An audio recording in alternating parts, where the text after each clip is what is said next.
Kia ora koutou. Hello everybody and welcome to Mahi Matters, New Zealand's employment market update. Today we are looking at the New Zealand public sector and the trends in market potential in 2026. So what are the biggest challenges the public sector leaders are facing heading into 2026?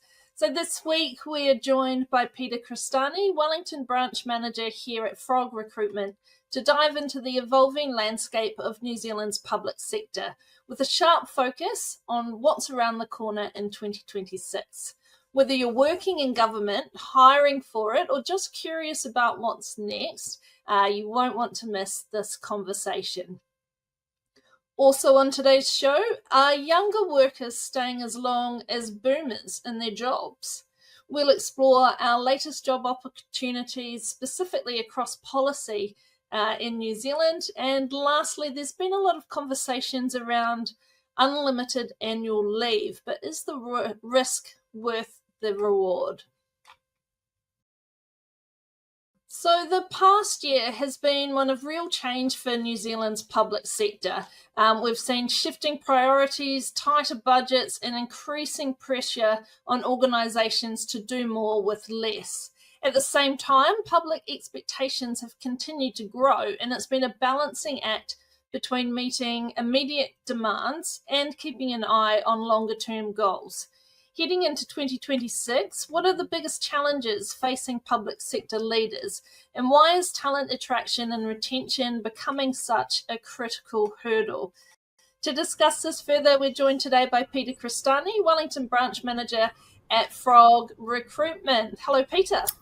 Hello, Shannon. Thanks for having me on. No problems. So starting off, how would you describe the public sector down in Wellington currently and over the last year? We know it's been a really challenging time. Yeah. Well, this year's so far has been a tale of two halves, really. The first half was the saying at the end of last year was survive to 25, and we got onto 25, and then it was get to the budget, so kind of, and then it would go quiet. April was very quiet because of the holidays and Easter, and then we got to the budget, and that was a bit of a non-event in terms of impact on the employment market. So then it was drifting along, and we were increasing our workloads and contractor numbers. Then from we got into the new financial year, so 1 July, and we've seen quite a marked increase in activity since then. So this part is leading into Christmas. We've had a lot more contract roles, we've had a lot more permanent roles, and I think that's because we're getting close to heading into an election year, and we're heading into that cycle of the government wants to get things done, to be able to tick some boxes. And I think the government agencies have been challenged with decreasing numbers. They haven't had the staffing levels that they've wanted. And then with some new priorities coming in, they haven't had the staff, so we're starting to get where roles have been on hold for a long time. They're going, okay, well, we can now recruit. And for specific pieces of work, they've been looking at bringing on contractors. So very much a tale of two halves in the employment market at the moment.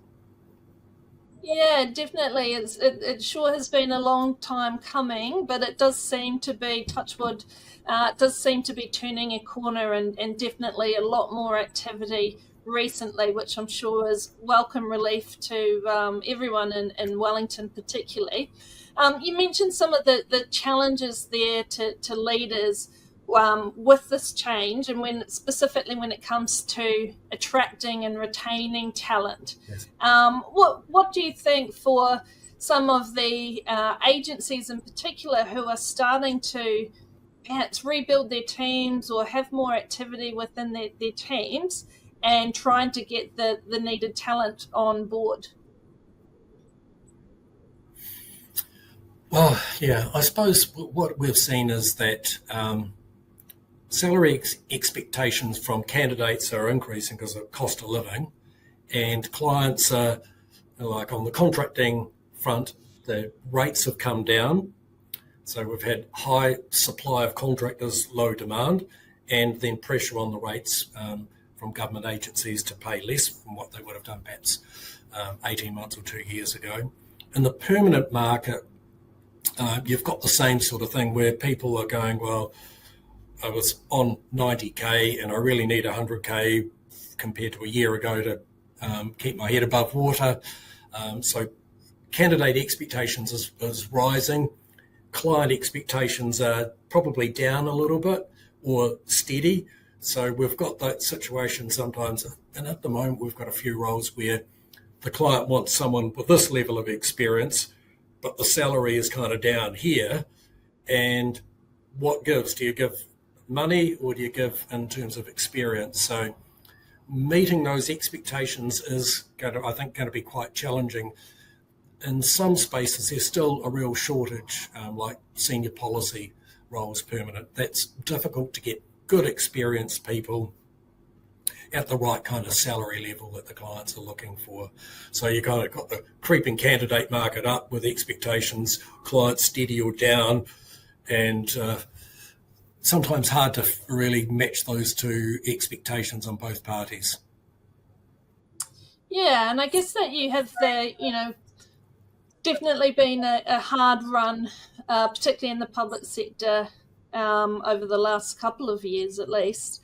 And, once bitten, twice shy. I'm sure as the rest of the country is affected as well, I'm sure Wellington's no exception, with people going, right, I've had enough, and yeah, maybe the grass is greener across the ditch. It's not, by the way, stay here, but I'm sure you have lost a lot of talent, just had enough and taking themselves elsewhere.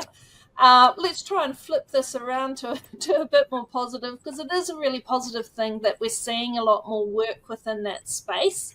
So what opportunities lie ahead for the public sector next year? Well, we're heading into election year, so the government will be wanting, I'll put this in positive terms, the government will be wanting good stories to tell to get re-elected. They'll have expectations for the Parliament, and the Cabinet will have expectations on the government agencies to really deliver. So I think there's going to be more urgent work from Parliament into government sector, and the challenge would have been the thinning out up until sort of earlier this year of the government sector, so the downsizing. So have they got the talent to actually deliver what they need to do? So I think there's going to be opportunities there.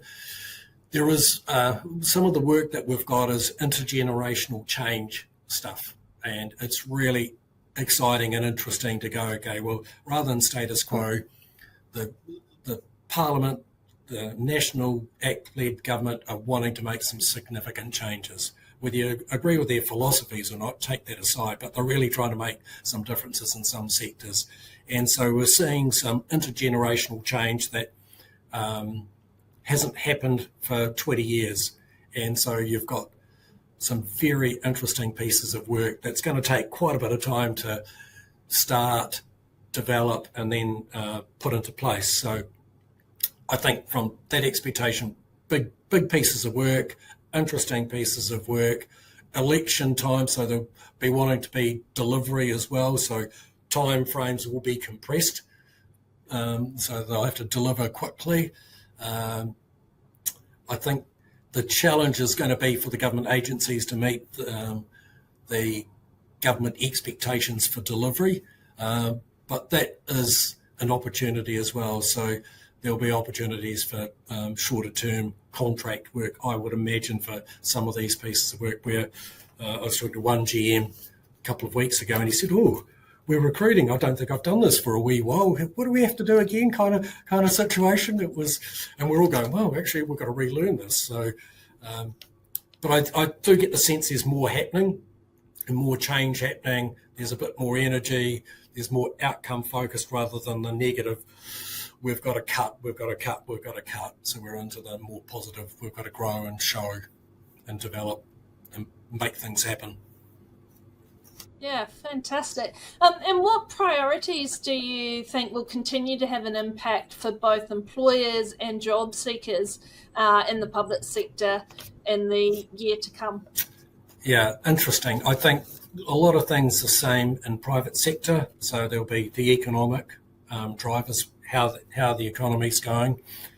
There will be the election. There will be cost of living drivers as well.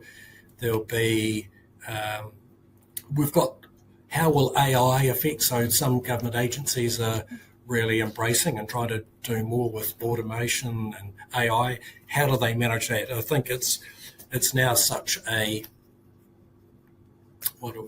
tidal wave of change that's going to happen, and how do they manage it? What do they do?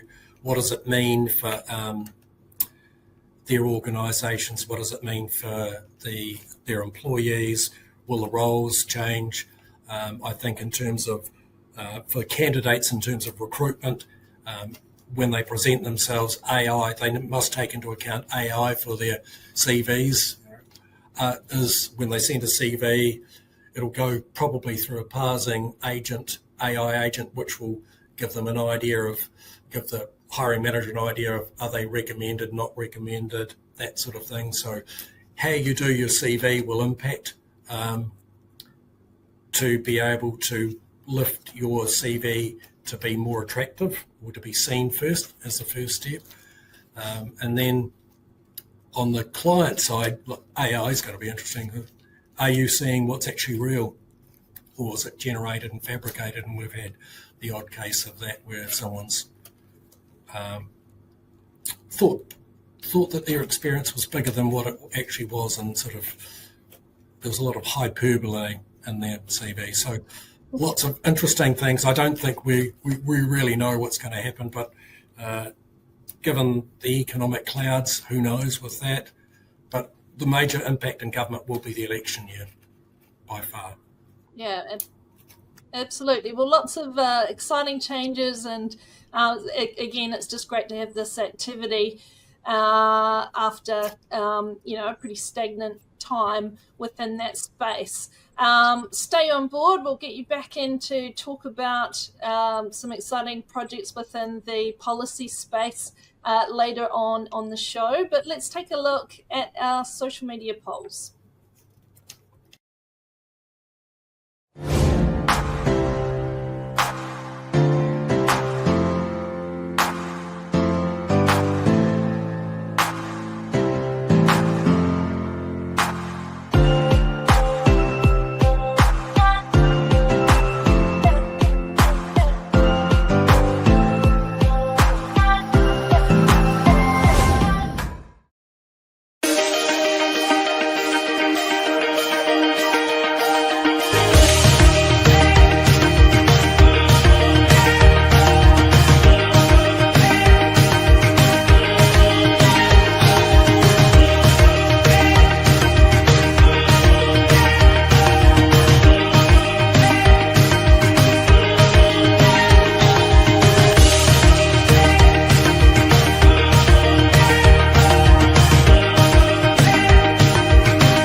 So in Mahi Media today, we're talking about younger workers and the job hopping stereotype. So of course, we've all heard the stereotype, younger workers are job hoppers, they're quick to leave and lacking commitment.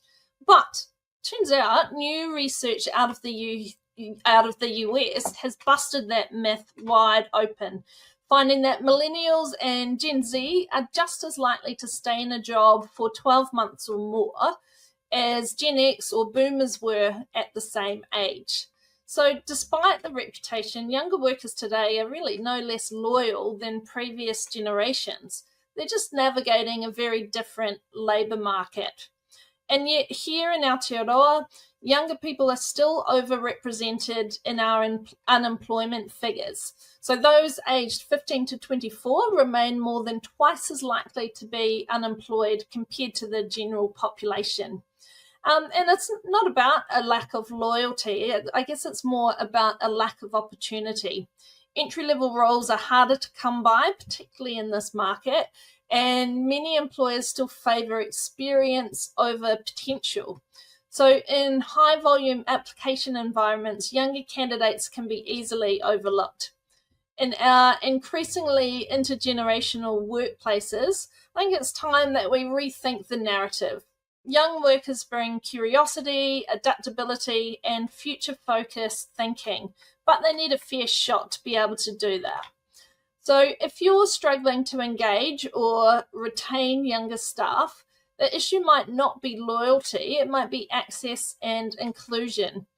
Review your hiring criteria, invest in early career development, and don't underestimate the long-term value of mentoring and internal mobility. Sometimes the best long-term hires start with no experience, just opportunity. Speaking of opportunities, let's take a look now at the hot jobs. And as I mentioned before, we are focusing on the policy space. Great. So we're looking for someone, for multiple people for senior policy roles across government in Wellington. The client is looking to pay between $99,000 to $143,000, and the roles involve leading and designing innovative approaches to system-level policy issues and applying your skills to really meaningful policy work in a role shaped around your strengths. These are multiple roles that we have, working with really good people doing intergenerational change. So if you're interested, we'd love to hear from you. Excellent. So get in touch with Peter and the team in Wellington. I'm sure they would love to hear from you. If you, or also if you have any referrals to put through, let's hope we might even be able to entice some people back from over the ditch now that there's opportunity here as well. That is it for today's show. Thank you so much for joining us again. And as always, we'd love to see your comments. So feel free to reach out on whatever platform you've watched us on today. See you next time. Thanks for joining.